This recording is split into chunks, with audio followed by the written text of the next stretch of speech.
Good morning, dear guests.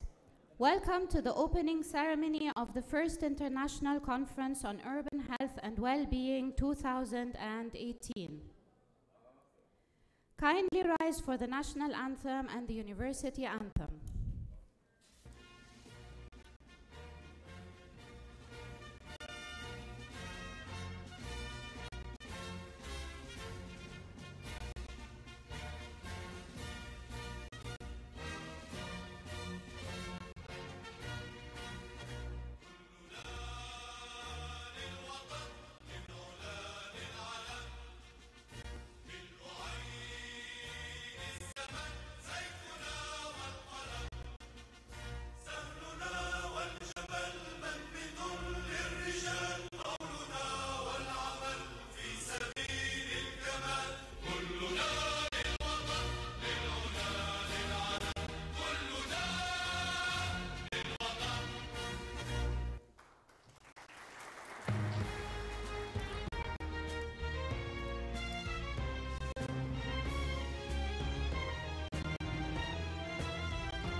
Welcoming speeches by the organizing partners of the conference.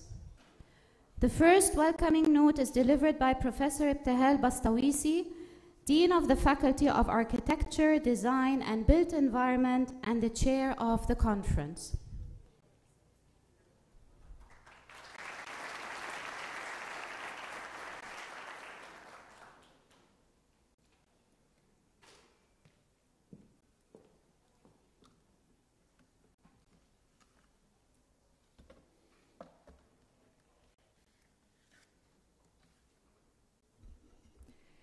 Excellences, prominent, eminent, and distinguished guests, dear colleagues, deans, participants, staff, and students, ladies and gentlemen, good morning, everyone. It's a great pleasure to host you today at the Faculty of Architecture, Design, and Built Environment, where we mark a beginning of a new era of continuous efforts in fulfilling BAU's multidisciplinary strategy that is based on a scientific collaboration between the different faculties of the university, be it medicine, architecture, engineering, and so forth. Based on that, the topic of the conference was selected with the support of a great team of academics and experts who have been working together, starting with the adoption of urban health and well-being as one of the research themes at BAU in the line with the United Nations Sustainable Development Goals. Meanwhile, we paved the way together with support of international organizations to address alarming urban issues in Lebanon and the region. Therefore, the pre-conference workshops offered a fertile background to activate multidisciplinary research initiatives, promote an in-depth learning of methods and tools that correlates the role of science of urban systems for optimizing health and well-being. Today, we are celebrating more after maybe 1.5 years in this opening session, the first international conference of urban health and well-being 2018, titled Building Collaborative Intelligence for Better Lives in Cities. Outcome of a whole year, maybe in-depth studies, active work, and continuous preparations. This conference is jointly organized by Beirut Arab University in partnership with the International Science Council, ISC, and in collaboration with the International Society of Urban Health, ISO. Behind its initiation was a common understanding and a shared concern about the challenges that cities currently face and the complex urban contexts within they operate. Together, we thought to provide a scientific encounter, a forum of scholars, thinkers, experts in different domains, and stakeholders to discuss, exchange ideas, experiences, knowledge, and insights into current status of urban areas, pressing needs and prospects for delivering higher quality of urban health and well-being.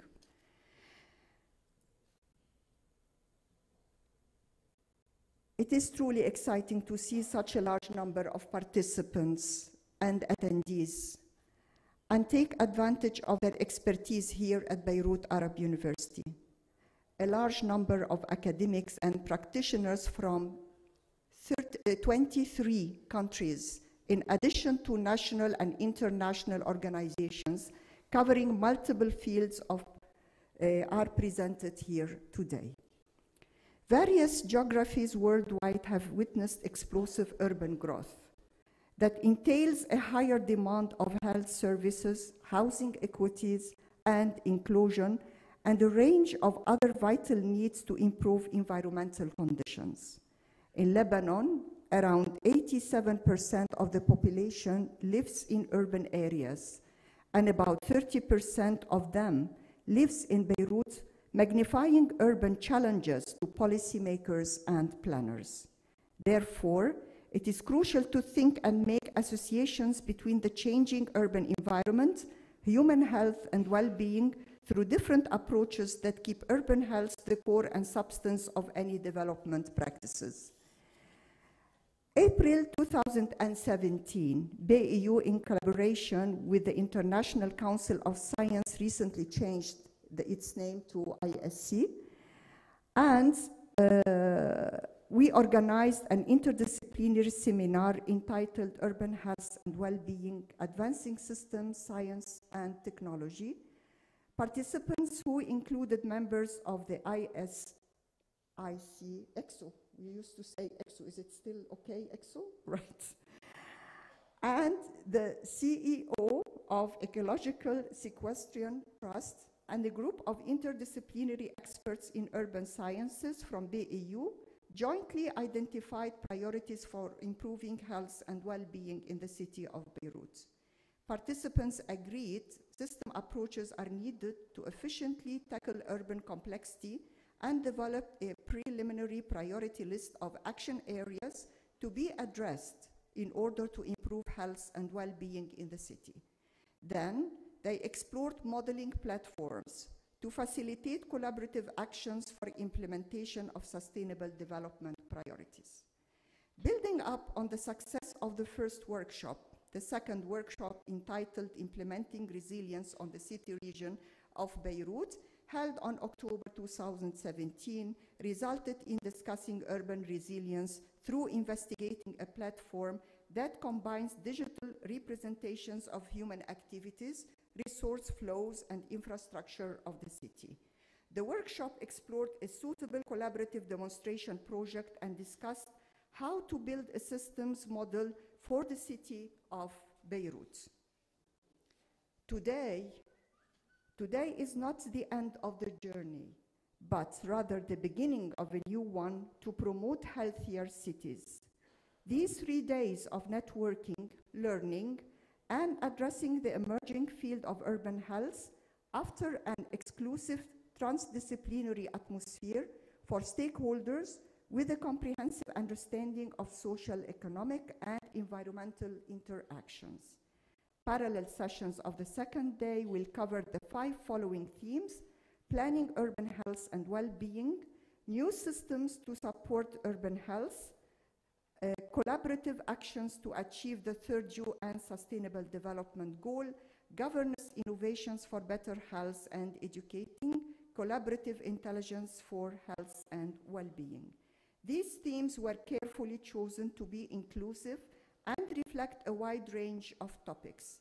This conference provides solid grounds to interact together and exchange our experience for greater collaboration to help improve the proficiency of urban health.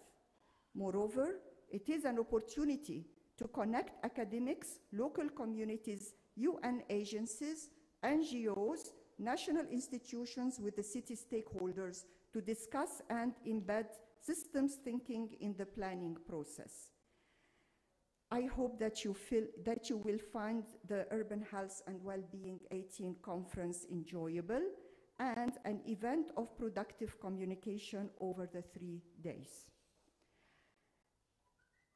Actually, I would like to take the opportunity to express my sincere thanks to Professor Dr. Amr Jalal Al-Adawi, Honorary Chair and Patron of the event, for his endless and valued support.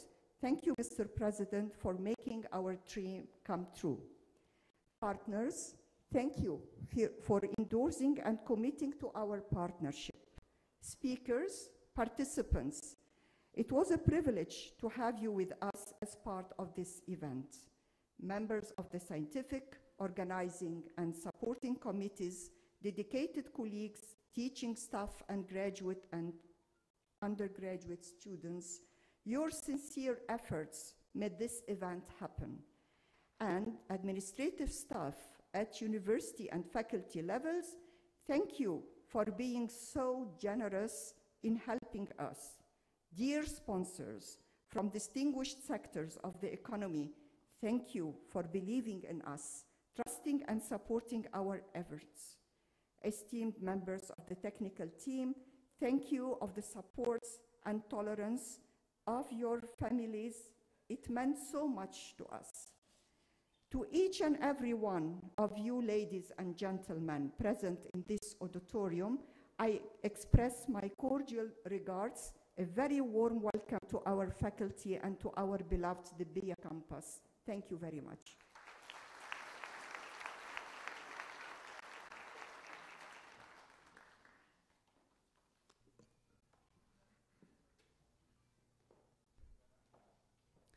The welcoming note of Professor Franz Gatzweiler, Executive Director of the ISC-IAP UNU Global Science Program on Urban Health and Wellbeing, and co-chair of the conference.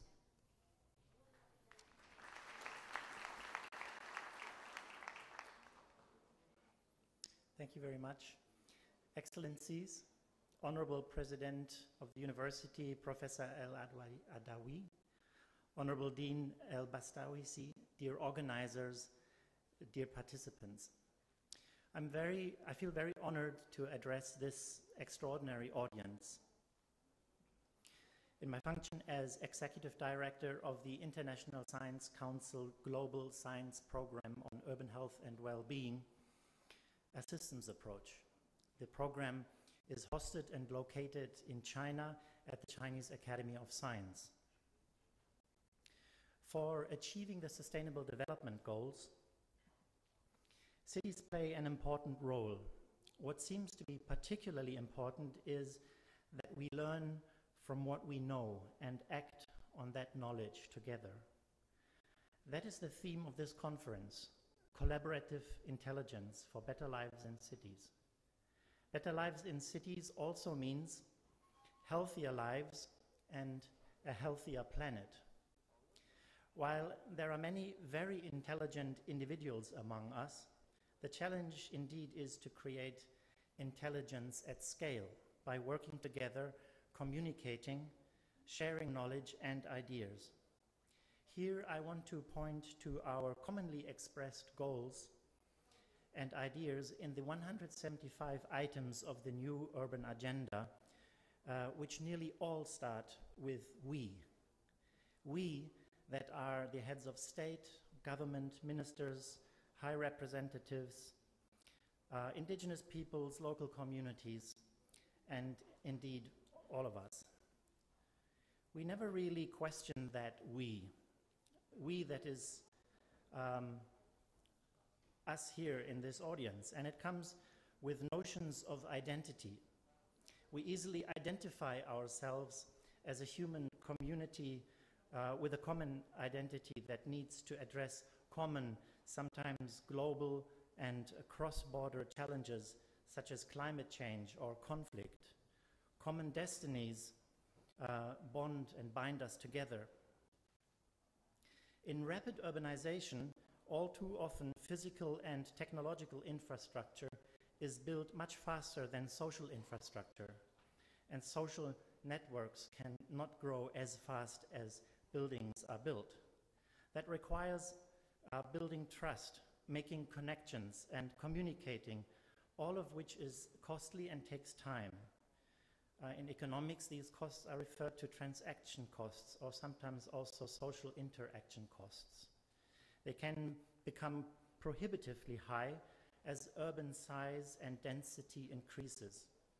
But they are also very persistent, and the reason why, after the destruction of the Second World War, northern Italy developed much faster than the south, as Robert Putnam showed in his book Making Democracy Work in 1993. But I want to add, political ideologies actually do not matter at all. It is about getting the governance right at the right scale. And on March 16, 2014, the Chinese government revealed a plan for managing cities. They called it people-centered urbanization. It was used to express that after rapidly building cities, mainly technical infrastructure, houses, roads, communication infrastructure, attention now needed to shift to controlling the migration of an additional 85 million people into cities and their access to public services like education, healthcare, and subsidized houses. China's people-centered urbanization needs to be understood in that historical context. Cities have to be built, and now we need to deal with the people. How we deal with people, involve people, and allow them to shape the places they live in makes all the difference between human scale and what the Chinese call people-centered urbanization. We has something to do with identity, as I mentioned. The new urban agenda recognizes the wish of us to create that common identity for us in cities and for cities. People feel connected to the people and the environment around them, whether they own the places or whether they are public places, whether individuals or group. People want to care and feel responsible for the places and spaces they live in because they are part of their lives. In the literature of valuing ecosystem services, the intrinsic value of nature is often explained by a deep emotional connection people feel with their environments. Connections to our environments are described as our extended self also. And therefore our identity is not only defined by our immediate self, we are defined by our social and natural environments. And for a majority of us, all on Earth, that are now urban environments. So healthy human identity is created at a human scale, at which the urban environment needs to be designed in a way that encourages people to connect, to communicate, express themselves, and become involved. The organizing elements of human-scale cities are the neighborhoods, districts, and the public domain, streets and squares. Basically, those are organizational units at a scale where transaction costs are not prohibitively high for people to create collective identities and collaborative intelligence.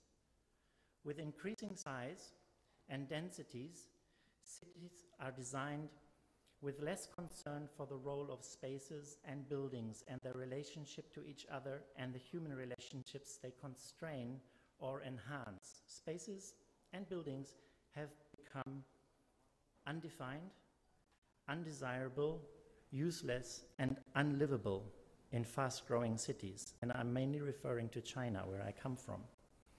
And people are struggling to create identity in those places. So ghost towns in cities are not only towns without people, but also towns with people who are strangers to one another, mistrust one another, and feel alone in crowds, suffer from mental diseases. That is because new walls and boundaries and barriers are built in growing cities. Rising inequality and social fragmentation are indicators for that. But social cohesion needs trust, not only control. Big data, increasing surveillance, and social control are the other indicators for the struggle with dealing with increasing numbers of people in cities, which are no longer at human scale and where trust is at stake. So let us try not to see alienation and increasing surveillance and social control from an ideological perspective of a regime. We can see it also as a natural response to the need for order and stability of groups working together intelligently. What seems to matter here, however, is that group size is at scale. What we mean with collaborative intelligence is created at a human scale. Beyond that scale, not intelligence, but externalities and nuisance effects are created in form of pollution, waste, production, depriving people of their human rights, creating inequality and ill health. And therefore, in the spirit of a systems approach, which our program has been promoting for 5 years now, I encourage us all in this conference to add to the knowledge we need for creating collaborative intelligence for urban health and well-being. Cities need to be built for, but also with people. Now let's figure out how that goes. I wish all of us an inspiring and knowledge-enhancing meeting for the good of all living in cities of tomorrow. Thank you very much.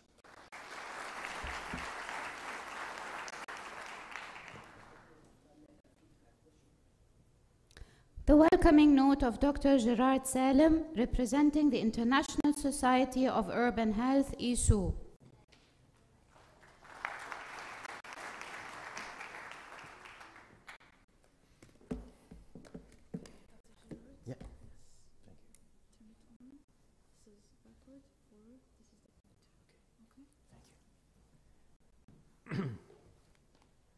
Oh, this is an old picture. Excellence, dear colleague, dear organizers of this conference, thank you to give us the opportunity to present the International Society of Urban Health. I would like at first to give you Jo Buford's best wishes for this conference. She has had a professional imponderable constraint in New York. That's why I will have the responsibility to present ISU. So, ISU is the International Society for Urban Health, is a global organization dedicated to urban health, focus on determinants of health. It's related to the headquarters in the New York Academy of Medicine, and it's a large network of researchers, decision makers, actors on the field. So what makes us different? ISU is the only global,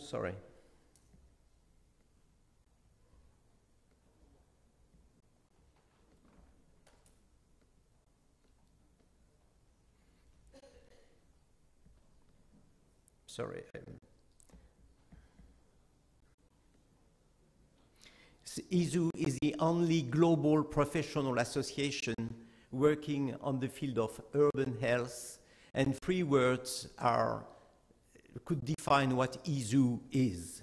The first word is pluridisciplinarity. We try to work health sciences and SOLATU, social sciences, sciences of engineer, in order to work in the same time on the determinants of health and on the characterization of health. The second point is, by the way, the intersectorial approach of health. It means we have many collaboration with different people working in the field of urban environment, but also in the field of the organization of the healthcare system, as an example. That's why what we try to do is to develop intersectorial approach in order not to have an action on determinants of health, and in order not to give biomedical answers to environmental, social, political issues. And of course, the first word is the collaboration between researchers and decision makers and stakeholders. What we try is to translate the results of research to the decision makers, to the NGO, to the people working on the field, and by the way, to have also research on action of what is done on the field. So we have every year conferences in the world. We will have in November the 15th conference in Kampala. Every year we have a new theme for this conference, and as you can see, it's a good illustration of the pluridisciplinarity of our NGO. So the next conference, as I said, will be in November in Kampala. In 2020, it will be in China, and I think it would be great if it would be possible to organize the next conference here in Beirut. So here you can see what are our partners and our sponsor, and it would be great if we could develop the relation between this part of the world with this association. Thank you very much.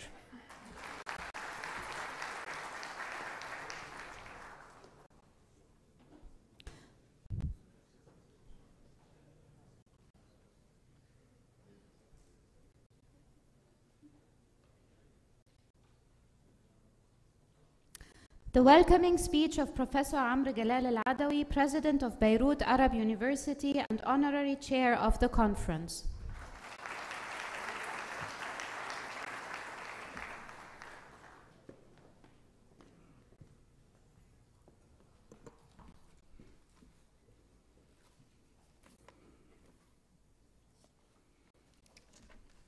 Ladies and gentlemen, dear guests, if all living creatures are driven by an instinct to survive, humans aspire to be alive and well. This wellness is not limited to our physical health or wholeness. It encompasses a need to be well spiritually, psychologically, mentally, socially, politically, economically, and indeed, beyond all that, emotionally, environmentally, culturally, communicatively, artistically, the list seems endless. In short, the buzzword in the world is now well-being. Not only is it one of the 17 United Nations Goals of Sustainable Development, but it has also become the password to addressing and overcoming all the problems and challenges that disrupt our daily lives. The third United Nations Sustainable Development Goal states that the aim is to ensure healthy lives and promote well-being for all at all ages, to be met by 2030. The goal specifies a diversity of targets and challenges that need to be addressed. Not only does the world need to reduce mortality rate and brought about by various medical and epidemic causes, but also control substance and tobacco abuse, as well as combat all forms of pollution. In addition, mental health and well-being need to be addressed and promoted. Indeed, the 4 research themes at BAU are in full accord with the 17th United Nations Sustainable Development Goals under the following headings: health and well-being, science and technology, society, culture and human behavior, and creative sustainable development. The themes are also enhanced by the BAU endorsement of the United Nations Global Compact. The challenges are countless, and the actions that need to be taken are long overdue. Although the state and civil society no doubt are exerting major effort, research remains indispensable. This is where today's conference comes in, entitled Urban Health and Wellbeing, Building Collaborative Intelligence for Better Lives in Cities. The two-day conference seeks to produce part of the knowledge required for the tasks and targets that still need to be undertaken. The speakers, scholars, and researchers who have come together from all over Lebanon and the world also come from a myriad of disciplines. Their papers and discussions are expected to create a rich inter- and multidisciplinary landscape and provide the policymakers, the civil society, and the stakeholders with essential data, useful frameworks, and new insights.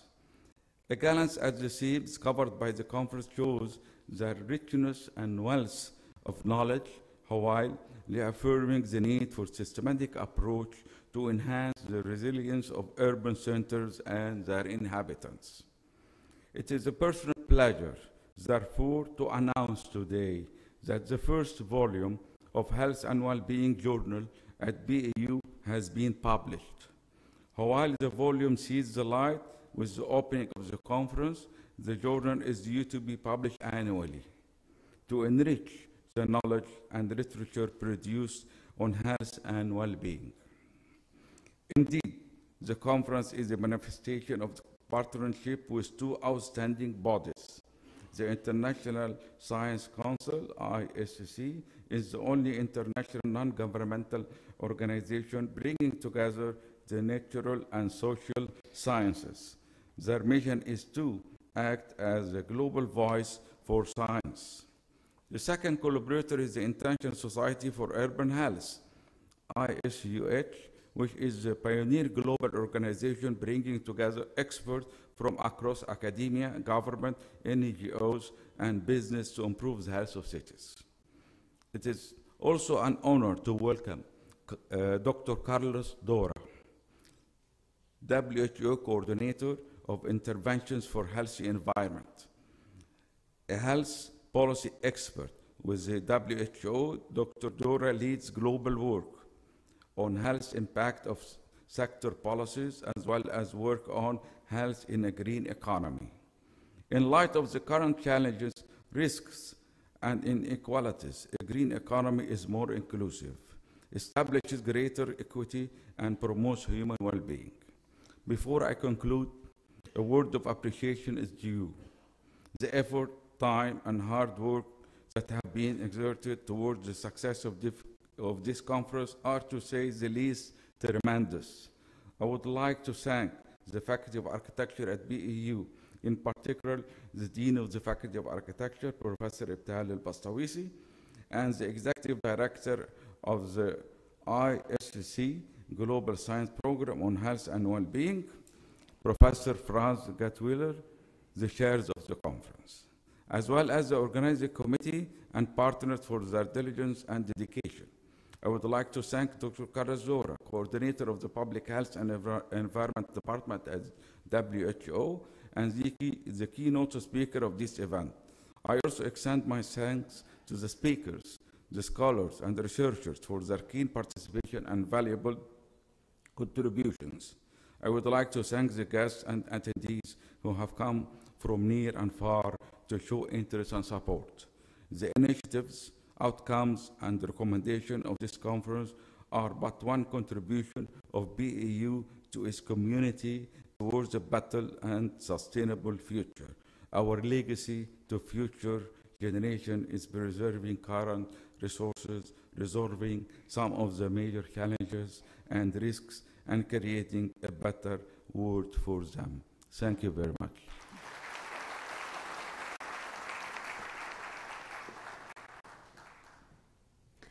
It is our pleasure to welcome to the podium now the conference keynote speaker, Dr. Carlos Dora, coordinator of the WHO Global Work on Health Impacts of Sector Policies.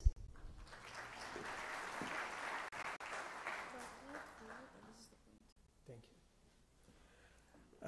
you. Enormous pleasure to be here with you for a number of reasons, including because I'm coming to Lebanon, having a grandfather who's Lebanese, and for me that was a very meaningful thing, having not been here before.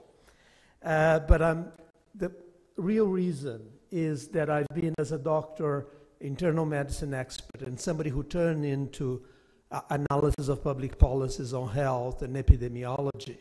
I think I see, and I have seen during my work, and during the work in WHO for many years, the beauty of making this link across different disciplines.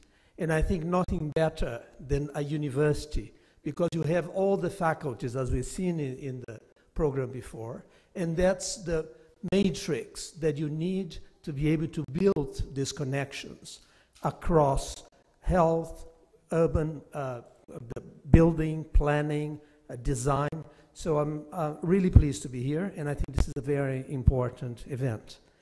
Now, I'll start the presentation, and I'll tell you, I thought what I could bring here is some reflections as a public health expert who has been involved in working with different policies, with transportation, with energy, with housing, with buildings, with urban planning for many years. And what is it that we bring to the table? How is it that we can help this conversation? And of course, this is a plural conversation, and there's many people who have to be part of it. But I thought I would bring that as a contribution to this debate, and following in some very important thoughts and reflections that we've had here from the speakers so far.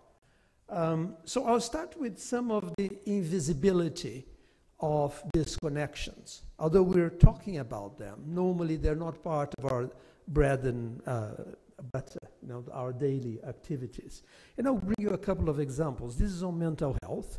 And this is the vision from urban planning and design. Mental health is one of the big things. It costs a lot for people and for families in terms of use of medical services. It's very, it's chronic. So it's a big problem in public health.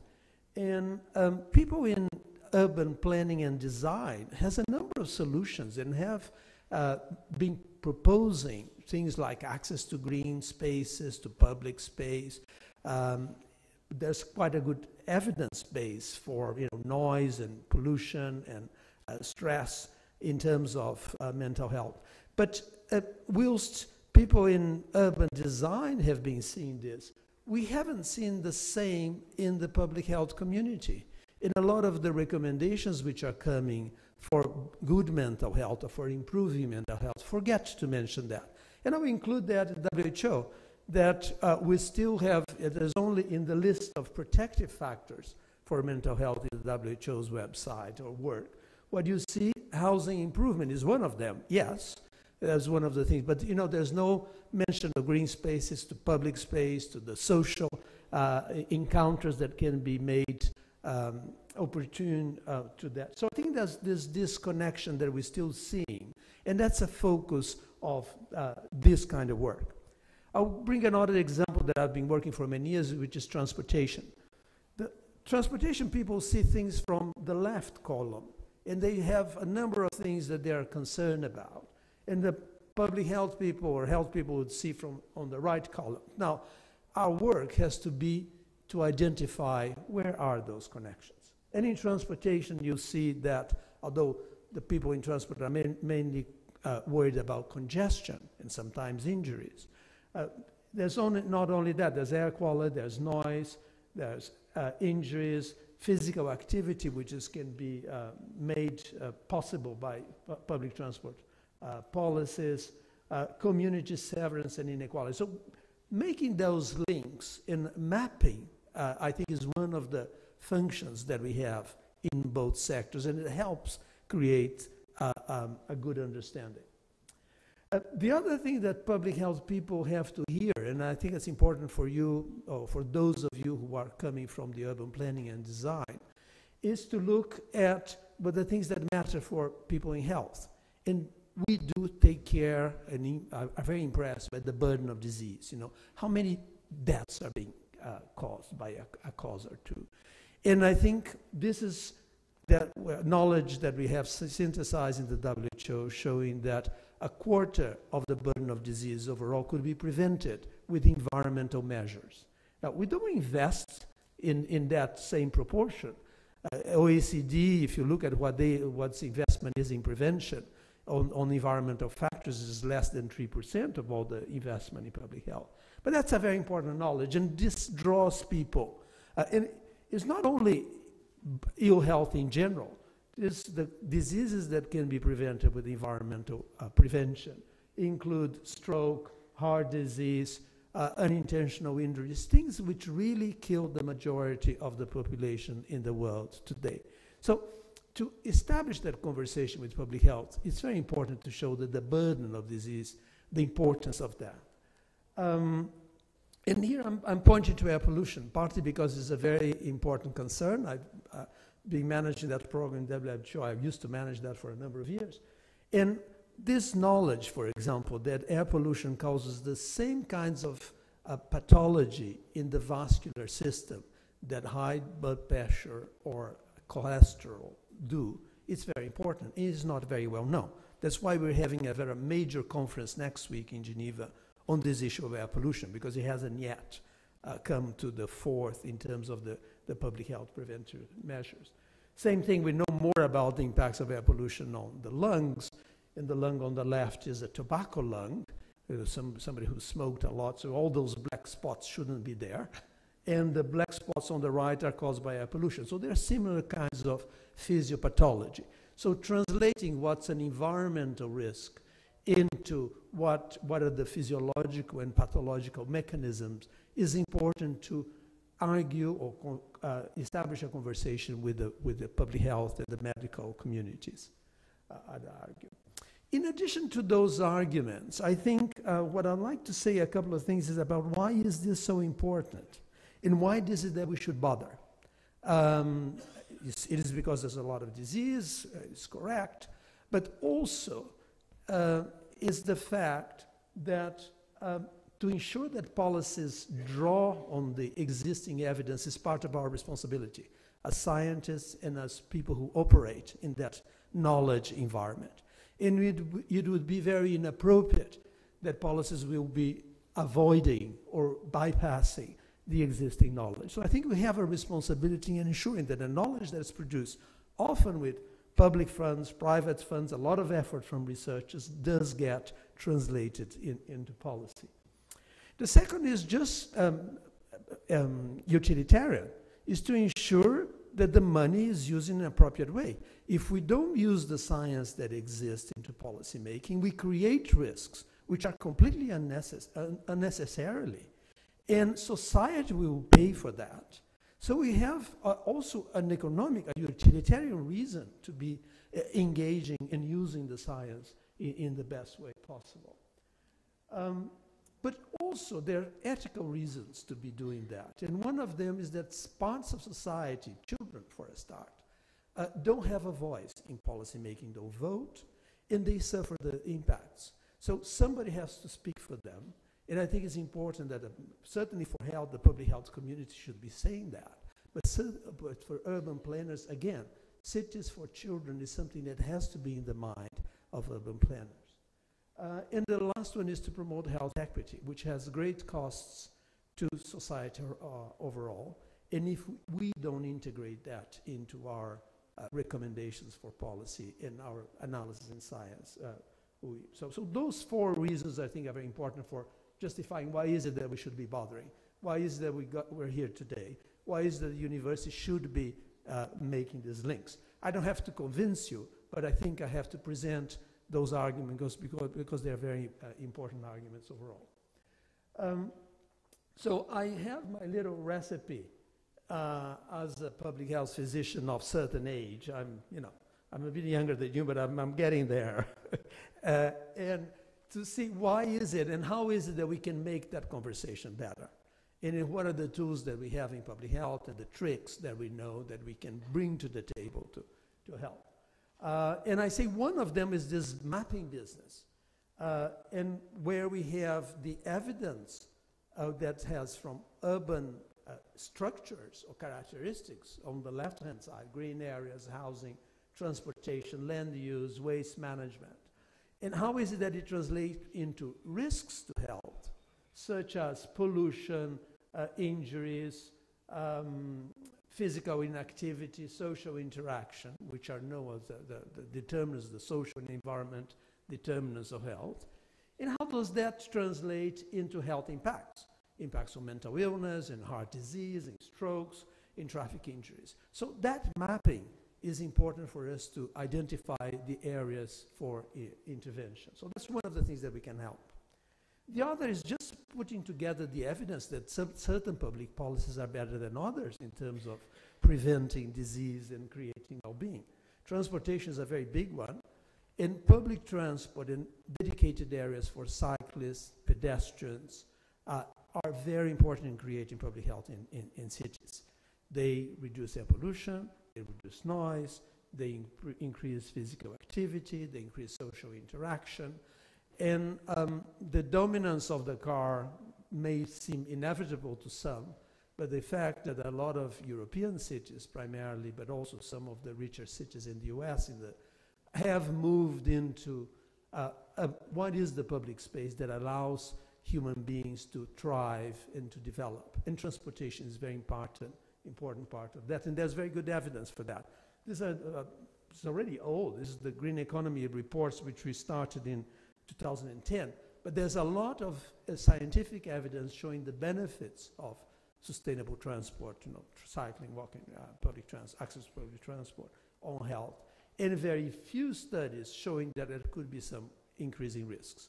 So we can talk about that later. I won't go into the detail. The other one is housing. We're just completing WHO the first housing and health guidelines, which will be announced in the launched in the issue conference in Kampala at the end of the month. And it has a number of criteria, including temperature. Meeting rooms are usually too cold, and I said to whoever is the organizer, for good health. And there's a number of recommendations which are science-based about the built environment. And it's like, the idea is to build like we have LEED for environment characteristics of buildings.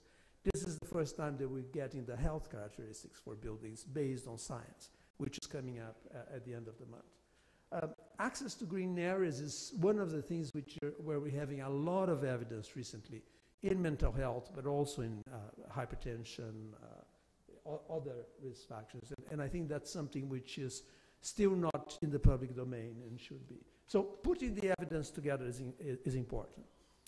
Also looking who's engaged or who's interested in this. Where are the investments? Where is the money? And I always say, follow the money, honey.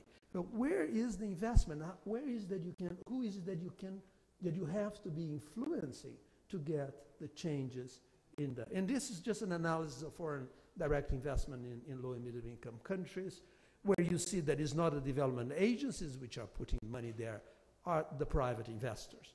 So within WHO, one of the things that we developed is this structure for health impact assessments. And we've done some specific guidance for banks. And when they invest, is it development banks, equate to principal banks, which are private banks, which have some criteria for investment. So let's get the health part, the environmental health part, the good environment characteristics that lead to health and well-being as part of those criteria. So there are some tools that are useful to do that. Or just mapping. I mean, I know I've seen that there's many GIS people here. The importance and the value of just some good pictures.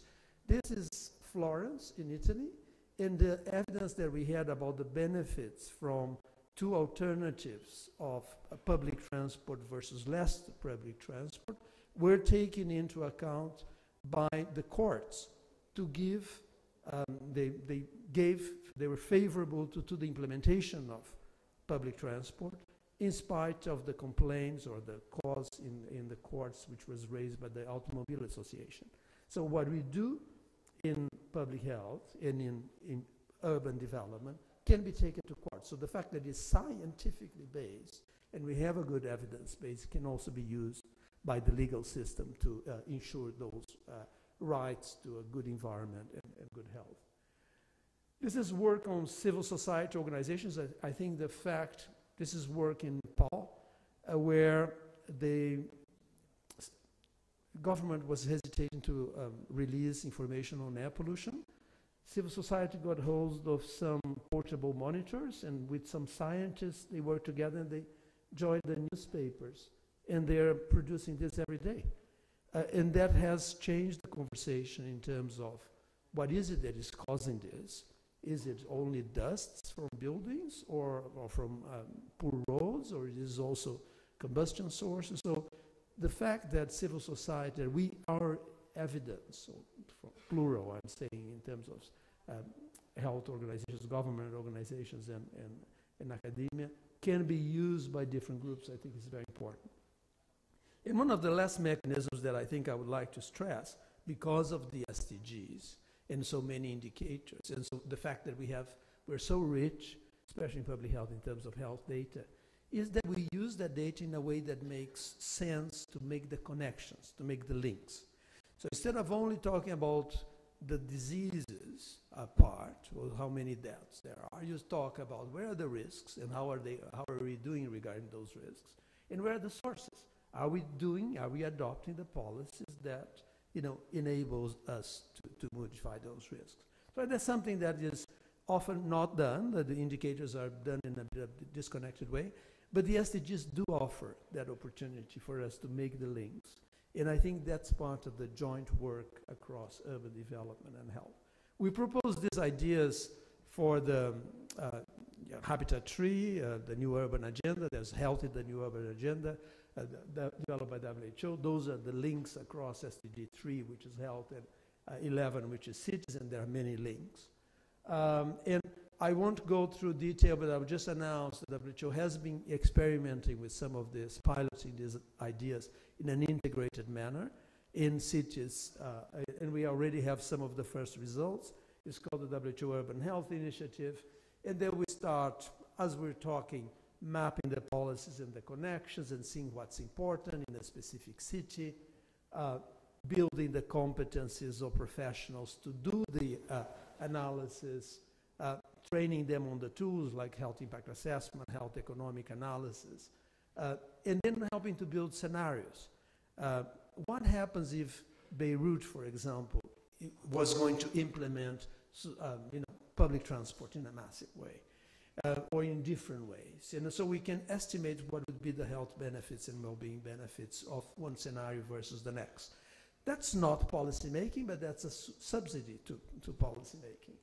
And then, again, communications and communicating those results in an efficient way.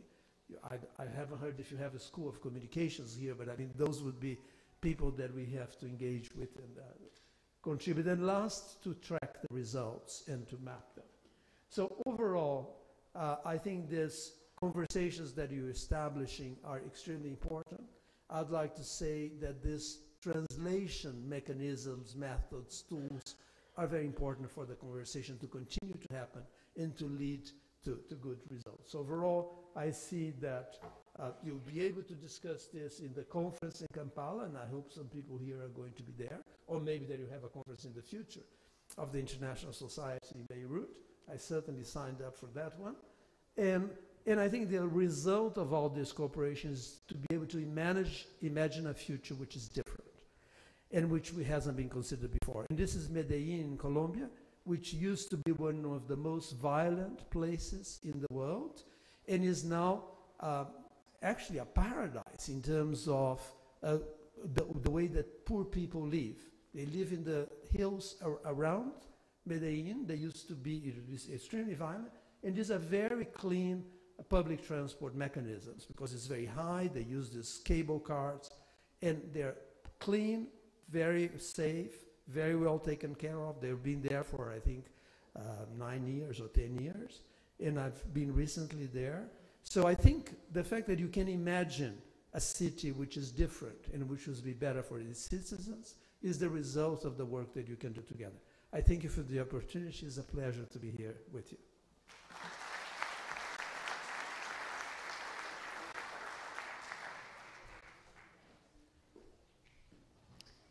You are now cordially invited to a 20-minute coffee break.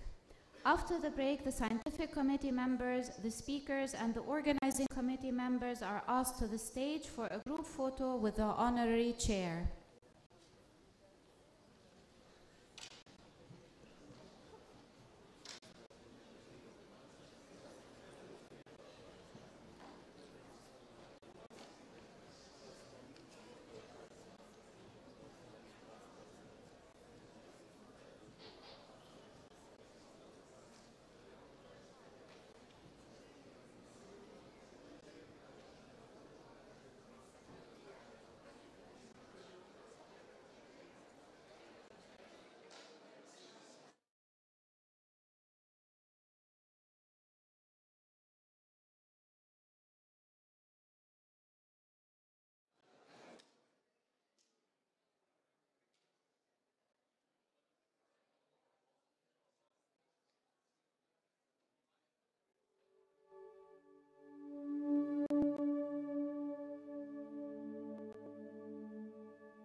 you.